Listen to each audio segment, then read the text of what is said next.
Salut à tous, c'est Nico pour Wondershare Filmora France, j'espère que vous allez bien. Aujourd'hui, nouvel effet de drone sur la chaîne. On va apprendre à transformer ce genre de plan là assez classique en plan beaucoup plus stylé, comme ici.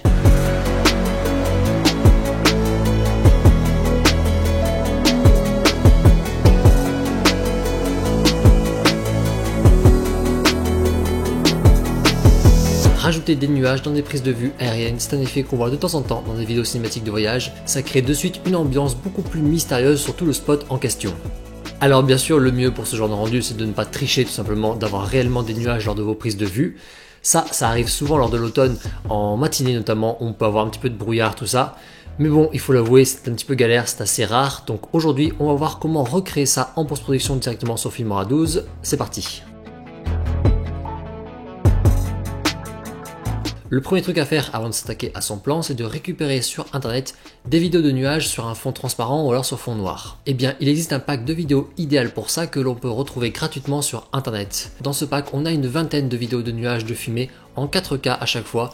Je vous mets directement le lien en description pour pouvoir le télécharger. Ce pack là est vraiment très bien réalisé, je vous conseille vraiment de prendre celui-là. C'est vraiment la première étape très importante, de ne pas prendre des nuages qui font trop cheap. Ok, on a donc récupéré nos vidéos de fumée de nuages, on va pouvoir les importer dans le logiciel. Maintenant, on peut s'attaquer au plan. Alors pour cet effet, on va utiliser l'une des nouveautés de Filmora 12, les masques de dessin. On attaque. Ok, on se retrouve donc sur Filmora 12. Ici, j'ai importé mes vidéos de fumée. Et là, le plan sur lequel je souhaite rajouter des nuages. Alors le plan n'est pas à choisir à la légère, c'est le deuxième point important. Certains plans, en montagne ou avec du relief rocheux comme ici, se prêtent très bien à un rajout de nuages. D'autres, comme celui-ci, beaucoup trop ensoleillé et dégagé, pas du tout. Le résultat sera beaucoup trop compliqué avec. Donc ce plan-là est plutôt pas mal, je le pose dans la timeline. Vous voyez, c'est un plan en ligne droite, ça aussi c'est bien. Si vous prenez un plan en arc de cercle par exemple, l'effet sera plus compliqué à faire. Alors, on va d'abord voir où il est intéressant de rajouter des nuages sur le plan que l'on a. Ici par exemple, on a ce gros rocher en plein milieu, on a de quoi composer avec. Je vais rajouter deux nuages différents. Une première couverture nuageuse avec un rendu très proche du sol qui sera plus basse que le rocher. Ça donnera une ambiance très particulière au spot. Et ensuite, on rajoutera aussi une seconde couverture nuageuse plus en hauteur, proche du drone, juste en dessous de lui ici. Donc on commence par la couverture nuageuse proche du sol. Alors j'ai quand même envie qu'on puisse bien voir tout le décor, donc on ne va pas couvrir entièrement le sol. On va recréer une couverture nuageuse très cinématique, celle qui n'est quasiment que d'un côté, car elle se heurte au rocher plus haut que lui ici. Ici dans notre liste de fumée, on a vraiment plusieurs styles différents. Ce sera à vous de les regarder et de voir lesquels vous intéressent le plus selon la situation.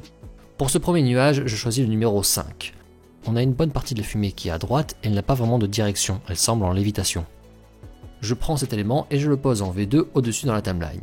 Et on peut raccourcir pour obtenir la même durée que le plan en dessous. Alors ces vidéos de fumée n'ont pas d'alpha de base, donc aucune transparence. Il faut qu'on change le mode de fusion, qu'on appelle maintenant le mode de mélange sur Filmora 12.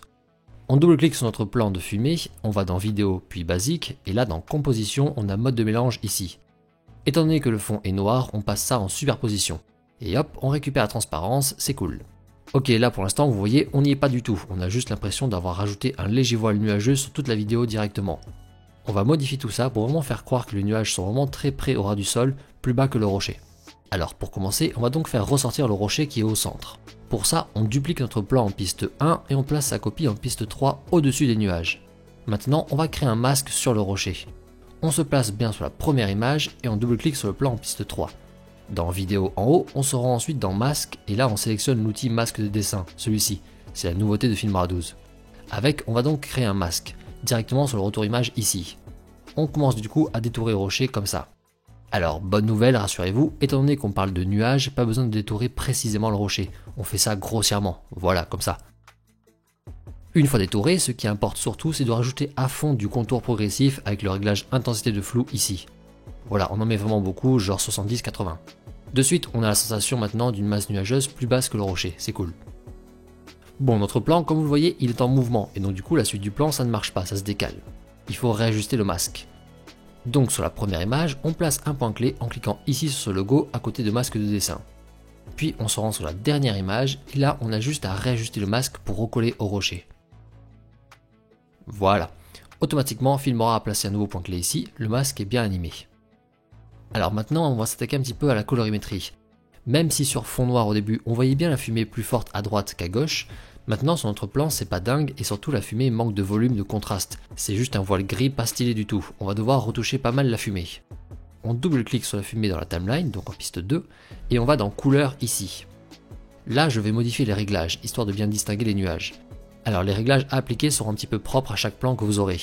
Ici, pour cet exemple, je vais diminuer l'exposition, augmenter un petit peu le contraste, et plus bas, baisser à fond les ombres, les noirs, et monter aussi pas mal les blancs et les tons clairs, comme ça. Voilà, là ça commence à être bien cool. On distingue bien une couverture nuageuse ici, bloquée par le rocher. Ça commence à ressembler à quelque chose.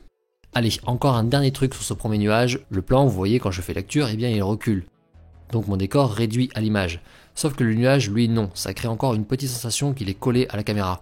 On va donc le fondre encore plus dans le décor en le réduisant progressivement lui aussi. On se place sur la dernière image de la séquence. Dans les réglages du nuage, on va aller dans vidéo puis basique. Et là, on crée un point clé sur échelle. Et on laisse comme ça à 100%. Puis on se place sur la première image et là on va zoomer un petit peu, de 10-15% par exemple. Le nuage est donc un petit peu zoomé au début et il va dézoomer progressivement, il va s'éloigner en même temps que le rocher. Alors on passe au second nuage, plus en hauteur. Je vais aller plus vite ici parce que c'est grosso modo le même principe. On a déjà un nuage ici à droite, je vais donc en placer un plus bas à gauche. Je vais prendre l'élément numéro 12, je le place en piste 4 dans la timeline. Ensuite je le passe en mode de mélange superposition et on récupère la transparence. Alors ce nuage très en hauteur, je ne veux pas non plus qu'il gâche la visibilité qu'on a sur le réel sujet, le rocher au milieu. Donc je vais lui appliquer un masque en prenant l'outil masque de dessin toujours, pour le délimiter plutôt sur la partie bas et gauche du plan. Comme ça.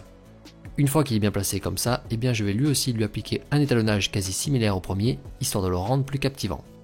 Allez, on touche au but, on a fini avec les nuages pour ce plan. Il manque juste un dernier truc qui va apporter beaucoup. Étalonner le plan qui est derrière, donc en fait tout le décor, pour faire encore plus ressortir la couverture nuageuse. Donc je double-clique sur mon plan en piste 1, je vais dans couleur, et là je vais grosso modo baisser la luminosité en diminuant les tons clairs et les ombres du plan. Voilà, ça fait un petit peu ressortir les nuages. Et ensuite on peut également étalonner un petit peu différemment le rocher, donc le plan qui est en piste 3. Ici je peux par exemple baisser les ombres pour créer un peu plus de contraste, pas réellement besoin de toucher au ton clair. Et une fois qu'on a fait ça, eh bien c'est tout bon, bravo, on a fini. Voilà le résultat. On vient d'apporter une ambiance nuageuse à notre plan. Voilà pour ce nouvel effet à faire avec ces plans aériens, un effet pour rendre vraiment très captivant tous vos plans en drone. Si ça vous a plu, n'hésitez pas à nous faire un petit retour en like et en commentaire. Également, si vous voulez en découvrir d'autres plans de drone que vous pouvez faire, n'hésitez pas à checker un petit peu la chaîne, il y a plein d'autres tutoriels là-dessus, donc je vous laisse faire un petit tour sur la chaîne. Bien sûr, vous pouvez également vous abonner pour suivre les prochaines vidéos. Et quant à moi, eh bien, je vous souhaite de bons montages et on se retrouve rapidement pour un nouveau tuto. Ciao!